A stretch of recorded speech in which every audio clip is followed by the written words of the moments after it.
ഗുരുവും നമസ്തേ. ചിദംബരാഷ്ടകം ശ്ലോകം 4. സാംബ സദാശിവശങ്കരലിംഗം കാമ്യവരപ്രദകോമളലിംഗം സാമ്യവിഹീനസുമാനസലിംഗം തന്മൃദുപാദു ചിദംബരലിംഗം. സാംബ സദാശിവ ശങ്കരലിംഗം കാമ്യവരപ്രദ കോമളലിംഗം സാമ്യവിഹീന സുമാനസലിംഗം തന്മൃദുപാദു ചിദംബരലിംഗം. ചിതാകാശത്തിലിരിക്കുന്ന നമ്മുടെ ചിദംബരത്തിലിരിക്കുന്ന ലിംഗത്തെക്കുറിച്ച് ഗുരു പറഞ്ഞുകൊണ്ടിരിക്കുകയാണ്. ആ രൂപം സാംബ സദാശിവ ശങ്കരലിംഗമാണ്. ഇവ മൂന്നും ശിവന്റെ പര്യായ പദങ്ങളാണ്. നമുക്കറിയാം, നമ്മൾ കേട്ടിട്ട് പഠിച്ചേക്കണാണ് ഇതെല്ലാം അല്ലേ. പക്ഷേ നമുക്കറിയാം ഓരോരോ പദത്തിനും അതിൻ്റെതായ അർത്ഥങ്ങളുണ്ട്. അത് ഗുരുവിൻ്റെ മഹാഗുരുവിൻ്റെ ഒരു പ്രത്യേകതയാണ്. ഓരോന്നിനും ഓരോ പ്രത്യേക അർത്ഥം കണ്ടുവെച്ച് ആ അർത്ഥത്തിലൂടെയാണ് ഗുരു നമുക്ക് പറഞ്ഞു തന്നിട്ടുള്ളത്. നമ്മൾ വളരെ ശ്രദ്ധിച്ചാൽ മാത്രമേ നമുക്കത് മനസ്സിലാക്കാനായിട്ട് സാധിക്കുകയുള്ളൂ. അതുകൊണ്ട് ഈ വിശദീകരണങ്ങളെല്ലാം കൃത്യമായിട്ട് കേട്ടതിന് ശേഷമാണ് നമ്മൾ പദ്യം പഠിക്കുകയും ആലപിക്കുകയും ഒക്കെ ചെയ്യേണ്ടത്. മനസ്സിലായ? ഇവ മൂന്നും ശിവന്റെ ഒരു പര്യായ പദങ്ങളാണെന്ന് പറഞ്ഞു. പക്ഷേ നമുക്കറിയാം ഓരോരോ പദത്തിനും അതിൻ്റെതായ അർത്ഥങ്ങളുണ്ട്. അതാണ് മഹാഗുരു നമുക്കത് പ്രത്യേക രീതിയിൽ നമുക്ക് എഴുതി തന്നേക്കുക. അതിൻ്റെതായ പ്രത്യേക അർത്ഥമുണ്ടാകും. അവിടെ സാംബ സദാശിവ ശങ്കരനാണ്. സാംബൻ അമ്പയോടൊപ്പമുള്ളവൻ. അമ്പയോടൊപ്പമുള്ളവൻ എന്താ? അമ്പ എന്ന് വെച്ചാൽ അമ്മ അല്ലേ. നമുക്കറിയാം അമ്പയോടൊപ്പമുള്ള അംബാവസഹിതം. നമുക്കറിയാം മഹാദേവന്റെ പകുതി ശരീരം പാർവതി ദേവിയാണെന്ന്. അവിടെ അമ്മ എന്ന് ഉദ്ദേശിക്കുന്നത് ആ ദേവിയാണ് എന്നുള്ള കാര്യം നമ്മൾ എടുത്ത് മനസ്സിലാക്കേണ്ടതാണ്. അപ്പോൾ പകുതി ശരീരം പകുത്ത് കൊടുത്തുകൊണ്ടാണ് പാർവതി ദേവി, അതായത് അർദ്ധനാരീശ്വരൻ പോലെ ഇരിക്കുന്നത്. പല സ്ഥലങ്ങളിലും ക്ഷേത്രങ്ങളിലെല്ലാം നമ്മളുടെ ക്ഷേത്രങ്ങളിലെല്ലാം പ്രതിഷ്ഠിച്ചിട്ടുണ്ട് അർദ്ധനാരീശ്വരൻ. പകുതി പുരുഷനും പകുതി സ്ത്രീയുമായിട്ടുള്ളത്. അത് ശിവനും പാർവതിയുമായിട്ടുള്ളതാണ്. അപ്പം ദേവി പകുത്തു കൊടുത്തതാണ്. പകുതി ശരീരം പാർവതി ദേവിക്ക് പകുത്തു കൊടുത്തവനാണ്, അർദ്ധനാരീശ്വരനാണ് അത്. അങ്ങനെ വരുമ്പോൾ എപ്പോഴും അർദ്ധശരീരമായിട്ടാണ് പാർവതി ദേവി കൂടെയുണ്ട്. ഇപ്പം നമ്മൾ ശിവനെ മാത്രം കാണുമ്പോൾ നമ്മൾ ഒന്ന് കൂടി ആലോചിക്കുന്നുണ്ട്. ശിവനെ നമ്മൾ കാണുമ്പോൾ, ശിവന്റെ രൂപം കാണുമ്പോൾ അതിനൊപ്പം പാർവതി ദേവിയും കൂടി ഉണ്ട്. അതുപോലെ ദേവിയെ കാണുമ്പോൾ അമ്മയോടൊപ്പം നമുക്ക് ശിവനും കൂടി ഉണ്ടെന്നുള്ള കാര്യം നമ്മൾ ഓർമ്മിക്കണം.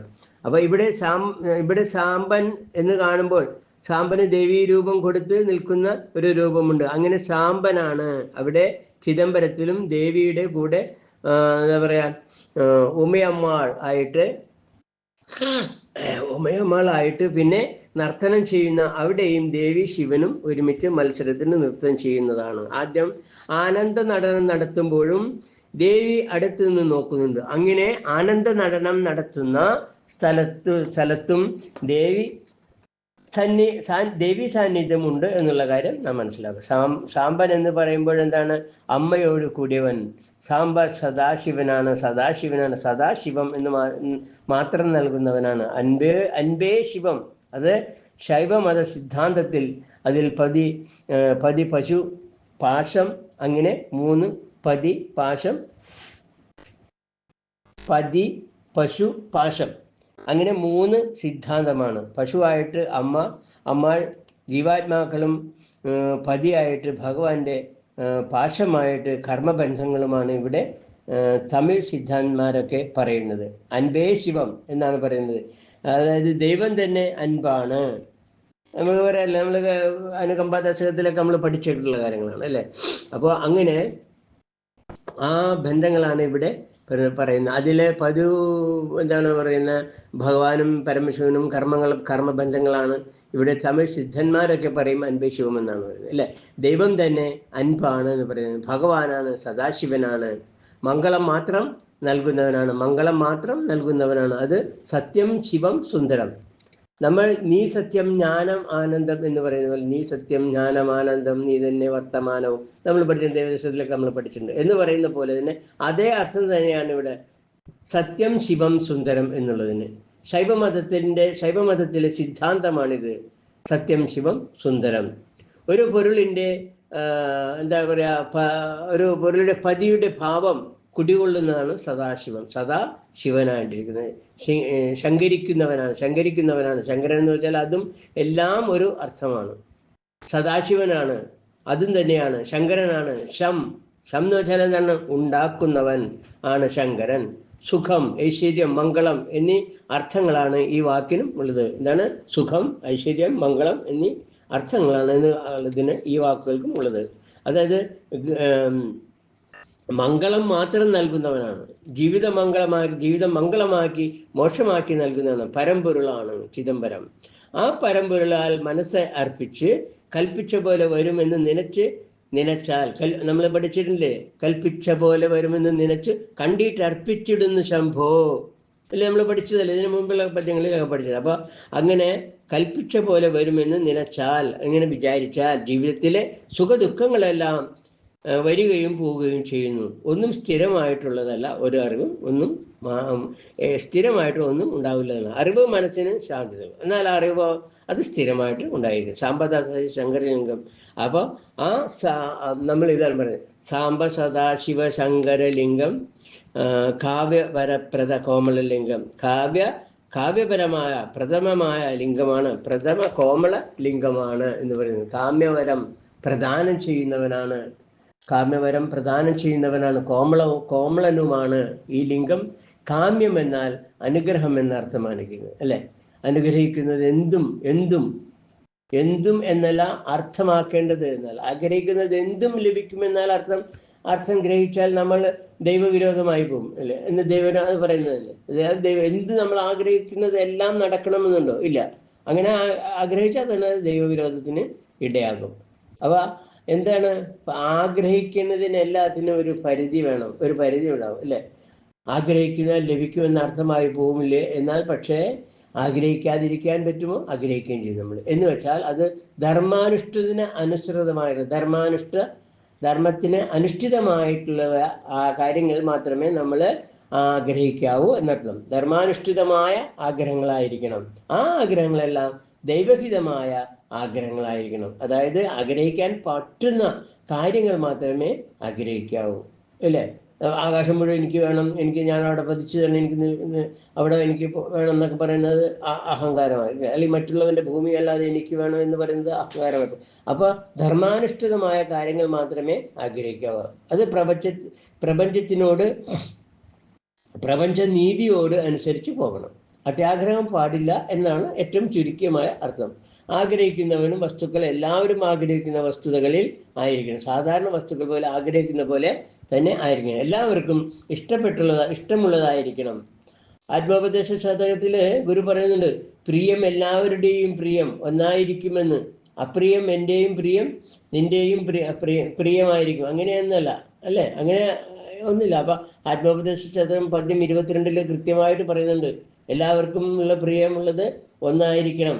എൻ്റെ പ്രിയം തന്നെയായിരിക്കണം അവരെൻ്റെയും പ്രിയം. അത് വ്യത്യാസമായിരിക്കാൻ ഇടയില്ല എന്നാണ് പറയുന്നത്. എല്ലാവർക്കും സുഖം തരുന്നതും സുഖത്തിന് വേണ്ടിയിട്ടുള്ളതുമായിരിക്കണം പ്രാർത്ഥന അതിന് വേണ്ടിയിട്ടുള്ളതായിരിക്കണം എന്ന് പറയുന്നത്. അങ്ങനെയുള്ള ആഗ്രഹങ്ങളെല്ലാം വരങ്ങളായി നൽകുന്ന കോമള രൂപനായ കോമളലിംഗമാണ്. അനുഗ്രഹിക്കത്തക്ക കാര്യങ്ങൾ ആഗ്രഹിച്ചാൽ ആ കാര്യങ്ങളെല്ലാം തന്നെ പരമമായി നമുക്ക് കിട്ടുന്നതും ആയിരിക്കുമെന്നാണ് പറയുന്നത് ഇവിടെ. അപ്പോൾ നമ്മൾ എന്ത് ആഗ്രഹിക്കുന്നുവോ ആഗ്രഹിക്കുന്നതിന് എല്ലാത്തിനും ഒരു പരിധി വേണമെന്നാണ് പറയുന്നത്. സാധിക്കാത്ത കാര്യങ്ങളെ ആഗ്രഹിക്കരുത് എന്നാണ് അതിൽ നിന്നും സൂചിപ്പിക്കുന്നത്. എന്തൊക്കെ കാര്യങ്ങളായാലും എന്തായാലും മരണം ഉണ്ടാകരുതെന്ന് ആഗ്രഹിക്കാൻ പാടുണ്ടോ? എനിക്ക് ഭഗവാനെ എനിക്ക് മരണം ഉണ്ടാകരുത്, ഭഗവാൻ എന്തും ആഗ്രഹിക്കുന്നതെല്ലാം തരും എന്ന് പറയുന്നുണ്ടല്ലോ. എന്നാൽ എനിക്ക് മരണം ഉണ്ടാകാൻ പാടില്ല, എനിക്ക് എന്നും ഞാനിങ്ങനെ നിത്യ ജീവിതത്തിൽ ഇങ്ങനെ നിൽക്കണം എന്ന് പറയുന്നത് ശരിയാണോ? അല്ല. അപ്പൊ അതാണ് പറയുന്നത്, സാധിക്കാത്ത കാര്യങ്ങൾ ആഗ്രഹിക്കരുത്. എനിക്കൊരിക്കലും മരണം ഉണ്ടാകരുത് എന്ന് പറഞ്ഞാൽ എല്ലാവർക്കും മരണമുണ്ട്, അതിന് പറ്റില്ല എന്നാണ് പറയുക. എല്ലാവരുടെയും ദാനം ചെയ്യാൻ പറ്റില്ല, എല്ലാ വരവും ദാനം ചെയ്യാൻ പറ്റില്ല. കാമ്യവരപ്രദ കോമളലിംഗം മനോഹരമായ ലിംഗമാണ്. സാമ്യ വിഹീനത സമാനസലിംഗം സുമാനസലിംഗം. സുമനസ്സുകൾ, എന്ന് വെച്ചാൽ നല്ല മനസ്സുകൾ, നല്ല സുന്ദരമായ നല്ല മനസ്സുകൊണ്ട് നല്ല മനസ്സുകളുടെ ഉടമ, നല്ല മനസ്സിന്റെ ഉടമകളാണ് ദേവന്മാർ. സത്യ, രജോ, തമസ് ഗുണങ്ങൾ. നിർമ്മലമായ മനസ്സുള്ളവർ, അവർക്ക് യാതൊരു വികാരങ്ങളും കോപങ്ങളും ഉണ്ടാവില്ല. എന്താണ് പറഞ്ഞിരിക്കുന്നത്? സത്യ, രജോ, തമസ് ഗുണങ്ങൾ. നിർമ്മലമായ മനസ്സുള്ള അവർക്ക് യാതൊരു വികാരങ്ങളും കോപങ്ങളും ഉണ്ടാകില്ല എന്നാണ്. സാമ്യവിഹീനമാണ്. ത്രിഗുണങ്ങളൊക്കെ എരിച്ചു വെണ്ണീറാകുമ്പോൾ മാത്രമാണ് ബ്രഹ്മസത്വം തെളിഞ്ഞു വരുന്നത്. ത്രിഗുണങ്ങളൊക്കെ എരിഞ്ഞ് വെണ്ണീരാകുമ്പോൾ മാത്രമാണ് ബ്രഹ്മസത്യം തെളിഞ്ഞു വരുന്നത്. ചിത്തിൽ എന്താണ്? ചിത്തിൽ കുടികൊള്ളുന്നത്. ആ ലിംഗത്തെ പറ്റി നമ്മളും പൂർണ്ണമായി അറിഞ്ഞു കഴിഞ്ഞാൽ നമുക്ക് തന്നെ തത്വമായി തത്വമായി എന്ന ബോധം ഉണ്ടാകും. അപ്പോൾ നമ്മൾ ഇതൊക്കെ ശരിയായിട്ട് അറിയും. സാമ്യവിഹീനമാണ്. സാമ്യം എന്ന് വെച്ചാൽ എന്താണ്? തുല്യമാണ്, തുല്യമായിട്ടുള്ളതാണ്, സമാനതയുള്ളതായിട്ടാണ്. ഇവിടെ സമാനവിഹീനമായിട്ടുള്ളതാണ്, വേർപെട്ടു പോയതാണ് എങ്കിൽ ഈ ലിംഗത്തിന് തുല്യമായിട്ട് വേറെ ഒന്നും ഇല്ല. തന്മൃദു പാതു ചിദംബരലിംഗം. അങ്ങനെയൊക്കെ ഉള്ള ചിദംബരലിംഗം മൃദുവായി നമ്മളെ കാത്തുരക്ഷിക്കട്ടെ. ആ ലിംഗത്തിന് സമാനമായി മറ്റ് ഒന്നുമില്ല. അങ്ങനെ ആ ലിംഗം പ്രകാശിക്കട്ടെ. സാംബ സദാശിവ ശങ്കരലിംഗം, അങ്ങനെയുള്ള കാമ്യവരപ്രദ അങ്ങനെയുള്ള ലിംഗം വളരെ മൃദുവായി നമ്മളെല്ലാം കാത്തുരക്ഷിക്കട്ടെ. ആ ലിംഗത്തിന് സമാനമായി മറ്റൊന്നുമില്ല. ആ ലിംഗം പ്രകാശിക്കട്ടെ എന്നാണ് പറയുന്നത്. അപ്പോൾ നമുക്ക് ഈ കീർത്തനത്തിൻ്റെ പദ്യം ഒരിക്കൽ കൂടി ആലോചിക്കാം. സാംബ സദാശിവ ശങ്കരലിംഗം, കാമ്യവരപ്രദ കോമളലിംഗം, സാമ്യവിഹീന സുമാനസലിംഗം, തന്മൃദുപാദു ചിദംബരലിംഗം. നമസ്തേ ഗുരു.